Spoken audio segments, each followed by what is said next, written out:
Are you feeling down, like the relentless grind of work just doesn't seem to ever come through for you? Are you desperate to just find one thing that can give you financial stability in turbulent and declining economic times? Then try Step Back Coin, the hot new cryptocurrency by Step Back Global Solutions, a subsidiary of Raytheon. Yes, if you can demonstrate that you subscribe to Step Back and/or liked or shared a video, you can become entitled to more and more SBC. You too can be wealthy like Elon Musk, who has some of it, for sure. Now you're probably asking, how do you prevent fraud? Well, obviously Step Back Coin is kept on a ledger. It's an Excel file on a Google Drive, but that is technically a ledger, is it not? Get some Step Back Coin today. So yeah, cryptocurrencies. It's all the rage now. High-profile investors and most financial periodicals talk a lot about currencies like Bitcoin, Dogecoin, Step Back Coin, or Ethereum. Elon Musk is into it, Joe Rogan's into it, and the kind of guys who are into both Elon Musk and Joe Rogan are really into it. The promise is that these highly volatile commodities, supposed to replace money, but don't worry about that, are a grand scheme to get rich, and quick. Wait a minute. I feel like I've heard about schemes to get rich quick before. Oh, this is gonna be another bummer video, isn't it? Okay, let's talk about cryptocurrencies and why they might not be the best use of your limited funds. Classic Step Back content, right here. But first, products. Oh, hello there, I'm 7-time BAFTA winner and Step Back Coin billionaire Bernhard Kronshaw. Naturally, when you're a famous actor in British television and crypto mogul, you need the highest and tightest cybersecurity you can get. Luckily, I have a solution that works for everyone, and that is today's video's sponsor, NordVPN. Cybersecurity can be so hard to set up. Luckily, with Nord, my assistant can protect my online identity with just one click. And since she charges by the click, this has saved me a ton of shillings. VPNs let you access the internet without being traced back to your actual location. And NordVPN enables you to do that by having over 5,400 servers in over 50 countries. And yes, you can appear to look like you're from another country. I use that all the time. Think of it as internet acting. I can pretend I'm from the United States to access all the shows that I can't watch on the American BBC iPlayer. I can also use these to mask my identity and make sure that recording of my performances can't get to America without being intercepted by the paparazzi. This lets me remotely perform many of my roles in the American remix of shows I star in. Hello? I would like a hamburger. See, I can do the accent, it's great! It's the fastest VPN on the market. So my Marmite Doritos are delivered extra fast. It's usable on up to 6 devices, compatible with most major brands of computers, phones, and even your Android smart TV. The servers keep no records, and if you really want to be safe, you can even double up the servers to get that extra step of protection. So if you want to get your hands on Nord, go to nordvpn.com/stepbackhistory or use the code stepbackhistory to get a 2-year plan plus a bonus gift with a considerable discount. And now, back to the content. I guess we should start at the, super fundamental basics. What even is this stuff that microdosing Soylent drinkers are so into anyway? There's a simple answer and a longer one. Simply, cryptocurrency is, or at least was supposed to be, digital money.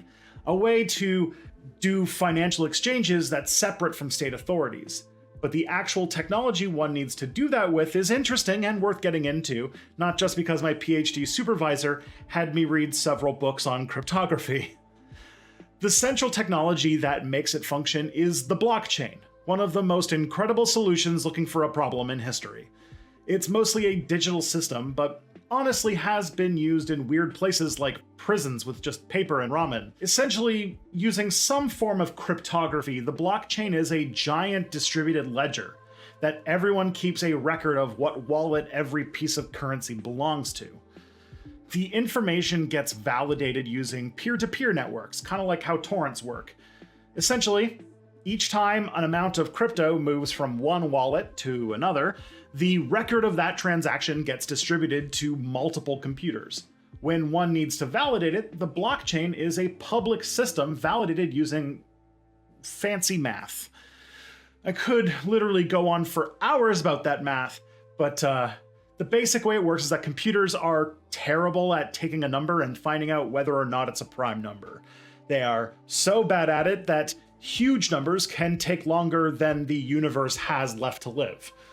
You can then use that fact to make functionally unbreakable codes, at least until we figure out quantum computers that will break this entire system apart and basically destroy data security. Oh boy, is that going to be fun. But Tristan, you might ask, that just tracks transactions. How does one make something that doesn't exist? If it's just numbers, then couldn't I make my number whatever I want? Well, no. New cryptocurrencies are born through a simultaneously clever and deeply silly process called mining. Those cryptocurrencies need processing power to produce hashes to manage those transactions. Again, math. But to create them, you need to spend processing power. It takes computers a very long time to do the crunching it needs to make hashes to do transactions. So generating hashes is the work of mining. You show your work and you get some new, never before used crypto. In a computer science way, this is all very interesting and clever. Still, it's also profoundly dumb for reasons that we're going to get into later. Now, the original idea of making such a currency has its ideological roots in the politics of drinking raw milk, legalizing slavery, and marrying children. Libertarianism. In their own way, cryptocurrencies, if made mainstream, would fulfill two libertarian dream board items. First of all, they would move the control of money away from the government. Money today derives its value from essentially faith in whatever government is making it. With its economy, military, and police, that country will back it up, so it has value. It's only made by the government producing it from their official mint. This gives states power to create inflation or produce money to handle stuff like economic crises or fund programs. But libertarians don't want the government to have that kind of power. They don't like a Federal Reserve that can manipulate the free market. They worship like some kind of eldritch god with things like interest rates or by deficit spending.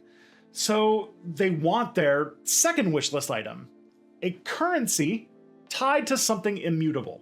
In the past, this was gold, and in the case of cryptocurrencies, it's the limited supply of numbers. The amount of new currency made by mining goes down over time. The idea is that a finite amount will ever exist, leading to deflation rather than inflation. So over time, the idea is that like Bitcoin, for example, will go up in value while, normal money goes down in value over time, which is like a completely natural process, by the way. Libertarians love deflation because it means that those who are already rich get massively richer as their money increases in value. The poor, especially those with debts, can get stuck in a forever decreasing spiral of poverty as their loans get bigger and bigger each year, even without interest. So, the inequalities of today can just persist and get worse forever. Advocates for it are either benefiting from it now or are deluded into thinking that they're going to benefit from it in the future. The roots of cryptocurrencies go back to attempts and technologies developed as early as the 1980s. However, the real beginning of the fad was the first decentralized cryptocurrency, Bitcoin. Bitcoin began in 2009 by the pseudonymous Satoshi Nakamoto, and in the years since, hundreds of currencies have been born, and it has rapidly increased in value, and more people buy into it. Even El Salvador has decided to recognize Bitcoin as a legal tender in some baffling scheme to attract crypto traders to move there. This is all nice and fancy or whatever, but the problem is that all cryptocurrency is a scam. The veil has been lifted somewhat recently. Crypto went from a currency used by ransomware hackers, drug dealers, and pedophiles, and more or less turned into a stock market where each currency represents something.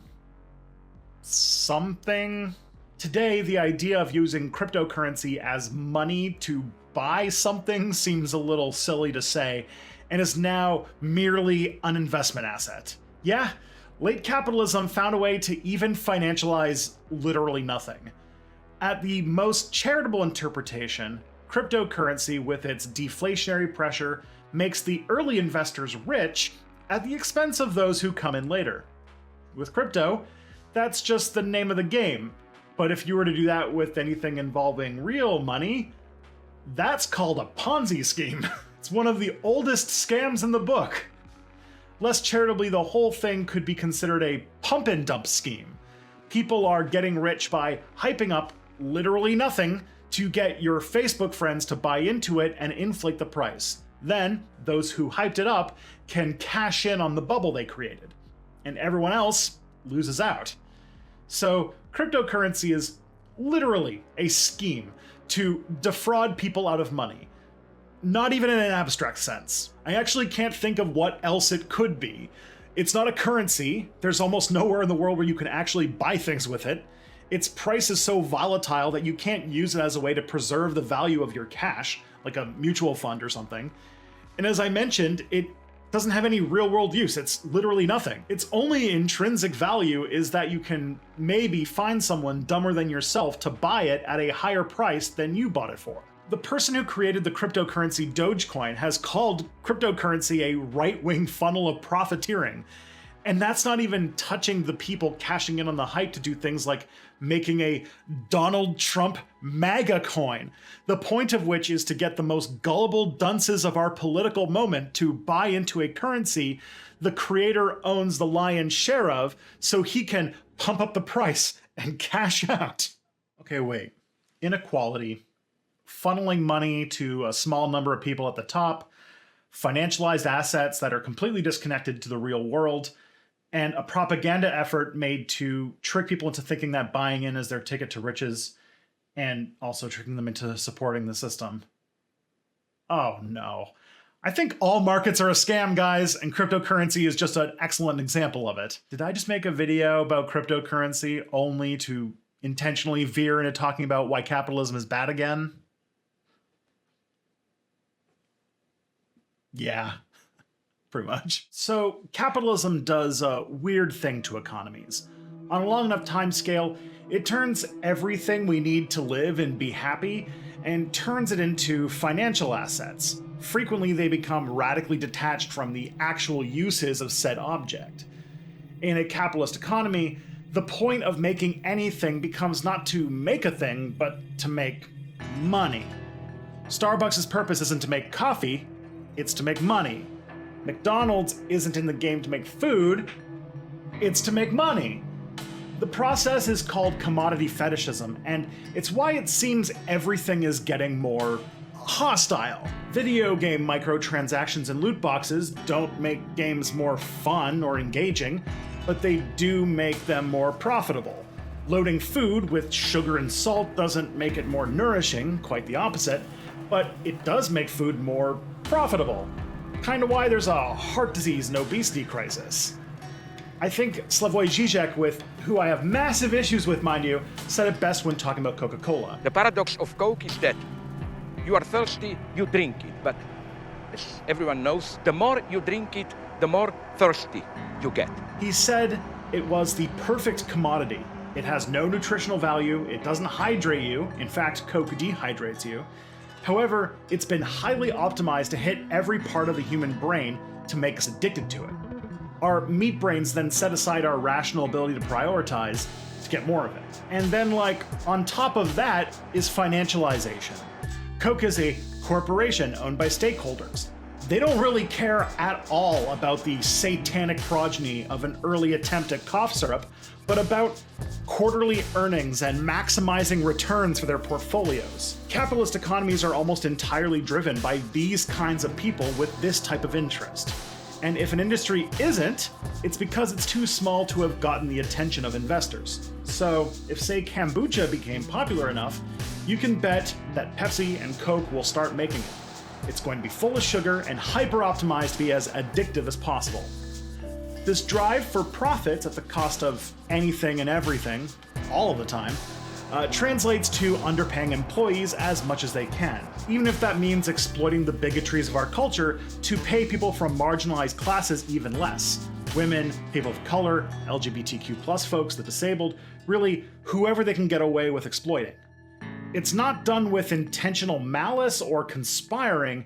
The incentives just all point that way, and if you choose to make a stand on principle, you'll simply be outcompeted by someone who doesn't. And we have learned that running an economy based on maximizing money instead of, getting people the stuff they need leads to a broken, volatile system of booms and busts. The two investment rules, don't panic and panic first, leads to feedback cycles of commodities rapidly exploding or imploding in value. These are unstable and ruin many lives while funneling cash to the capitalist dragons sitting on massive hoards of everyone's gold. So now we're talking about bubbles and crashes and looking at charts and graphs and find ourselves completely detached from the physical things that people need. So maybe I actually disagree with Zizek on this one. Coke is not the perfect commodity. Cryptocurrencies are. They're completely detached from anything of any value whatsoever. They exist entirely as engines of speculation and market hype. Their only value is being perceived as valuable and really nothing else. So it is just pure profiteering. Well, I guess cryptocurrencies aren't nothing. Its value is made by the energy put into those computers to develop hashes for transactions. This is the part about why it's done, by the way. Computer work isn't nothing. It's electricity. The computer parts needed to do cryptocurrency mining more and more efficiently have driven the prices up of computer graphics cards to a wild degree and create shortages of them. Other crypto miners have used malware to hack other computers and get them to use their processors to mine cryptocurrency for them. And at a time when we are struggling to find out how we can convince governments to change our energy system to renewable electricity so we can pretty please not go extinct, crypto mining uses an absurd amount of power for a commodity altogether void of substance or purpose. In 2019, crypto mining used an estimated 7 gigawatts of energy, which is on par with the country of Switzerland. And as Elon Musk and weird people you used to know in high school get more into it, the energy use will increase rapidly. So yeah, it's not just cryptocurrency that's a scam. Capitalism itself is a scam. It's an ideology detached from the actual needs and capabilities of our material world. And at the end of the day, it's just a way for a few con men to funnel the world's resources to themselves so they can ride a penis into space or measure the size of their bank accounts at Martha's Vineyard. All while the planet and all of us spiral towards oblivion. Oh man, I made it sad again. Okay, so don't buy cryptocurrencies. Like, ever. All of capitalism is a scam, but cryptocurrencies are more of a scam than usual. And now a lot of people are going to try to figure out what to do now that we're kind of at the precipice of a significant economic recession. Get-rich-quick schemes like crypto are going to start to metastasize everywhere, kind of like multi-level marketing after the 2008 recession. If you really want to know what to do to make your future better off, focus on things that will actually help, like unionizing your workplace or eating the rich or something. Since we're all being exploited, try to help each other out because we're gonna survive or die together one way or another. That's really all there is to it. Oh, and everything I said in this video doesn't count for Step Back Coin.